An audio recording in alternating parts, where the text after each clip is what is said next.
नमस्कार. आळेफाटा पोलीस स्टेशनच्या हद्दीमध्ये दिनांक 6/5/2026 रोजी सकाळी 8 वाजता सकाळी मॉर्निंग वॉकला जे आपल्या आळे गावातील ग्रामस्थ जातात, त्यांना एक लहान मुलगा 5.5 वर्षाचा रडताना मिळून आला हायवेच्या बाजूला. मग त्यांना संशय आल्यानंतर त्यांनी पोलीस स्टेशनला खबर दिली आणि आम्ही त्याला मुलाला पोलीस स्टेशनला आणून त्याच्याकडे आम्ही चौकशी केली असता तो 5.5 वर्षाचा आहे, फक्त त्याला काही जास्त बोलता येत नाही. फक्त मला इथं मी पप्पा आणि माझ्या ताईसोबत आलो आणि मला इथं सोडलं आणि पप्पा आणि ताई दोघंजण इथून निघून गेले. एवढंच तो सांगत होता. परंतु त्याच्या बोलण्यात त्याची आत्या शिरपूरला राहते.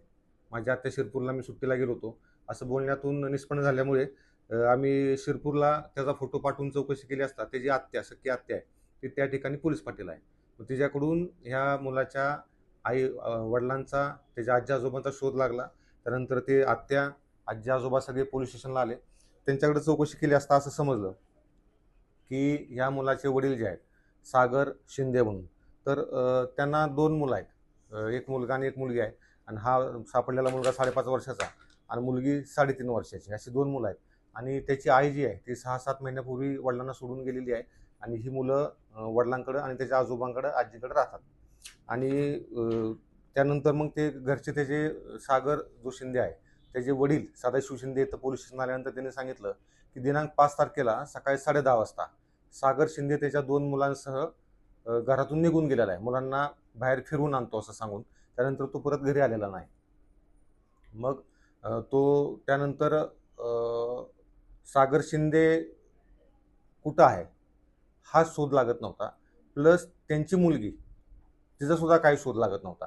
आता ते मोशी येथून त्यांच्या राहत्या घरातून मिसिंग झाल्यामुळं आम्ही चौकशी करून मोशी पोलीस स्टेशनचे संपर्क करून आम्ही आमच्या सरकारी गाडीतून त्यांना त्या पोलीस स्टेशनला पोहोचवलं आणि पोलीस स्टेशनला इंट्रॉगेशन चालू असतानाच पोलीस स्टेशनला अशी माहिती भेटली की तो जो सागर शिंदे आहे हा हद्दीमध्येच एका ठिकाणी पानटपरीवर बसलेला आहे आणि घटनेचं गांभीर्य लक्षात घेऊन पोलिसांनी जाऊन त्याला ताब्यात घेतलं आणि पुढील चौकशी कामी आळेफाटा पोलीस स्टेशनच्या ताब्यात दिलं. त्याला आम्ही ताब्यात घेतल्यानंतर की बाबा ती मुलगी कुठं आहे हा सगळ्यात महत्त्वाचा तपास राहिला होता.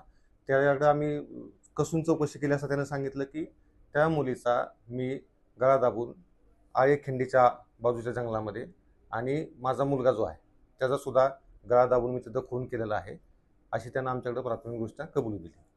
त्या कबुलीच्या अनुषंगानं आम्ही पंचांना बोलून त्या परिस्थितीचा पंचनामा केला असता म्हणजे तो जो त्याचा मुलगा जिवंत राहिला होता हे त्याला माहीत नव्हतं. त्यानं दोन्ही मुलांना मारण्याचा प्रयत्न केला होता किंवा मारलं होतं. त्यातला एक मुलगी मरण पावली आणि मुलगा सुदैवानं जिवंत राहिला. आणि नंतर आम्ही पंचांसोबत जाऊन तिथं घटनास्थळ पंचनामा केला, पूर्ण ते जंगल सर्च केलं आणि आरोपीनं दाखवल्याप्रमाणे त्या ज्या ठिकाणी तिला मारलं होतं त्या ठिकाणाहून त्या मुलीची बॉडी आम्हाला हस्तगत झालेली आहे.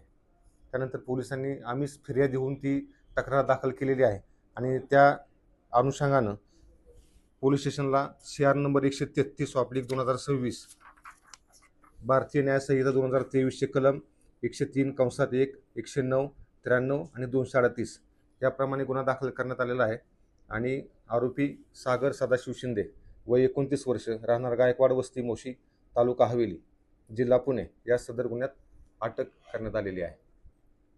सदरचा तपास हा पुणे ग्रामीण जिल्ह्याचे SP संदीप सिंह गिल साहेब, रमेश चोपडे साहेब, अपर पोलीस अधीक्षक आमचे डिव्हिजनचे पाटील साहेब, DYSP पाटील साहेब, तसेच प्रमोद क्षीरसागर LCP PI यांच्या मार्गदर्शनाखाली माझ्या पोलीस स्टेशनचे API अमोल पन्हाळकर, PSI टावरे, हवालदार गायकवाड, पंकज पारखे, अमित माळुंजे, पोपट कोकाटे, विकास गोसावी, PC आरगडे, खुने, जगताप, तांगडकर, रानडे यांनी केलेला आहे.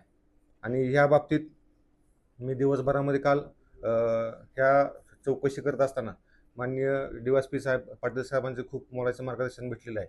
त्यांनी केलेल्या मार्गदर्शनामुळेच आम्ही कमीत कमी वेळामध्ये हा गुन्हा उघडकीस आणू शकलो. धन्यवाद.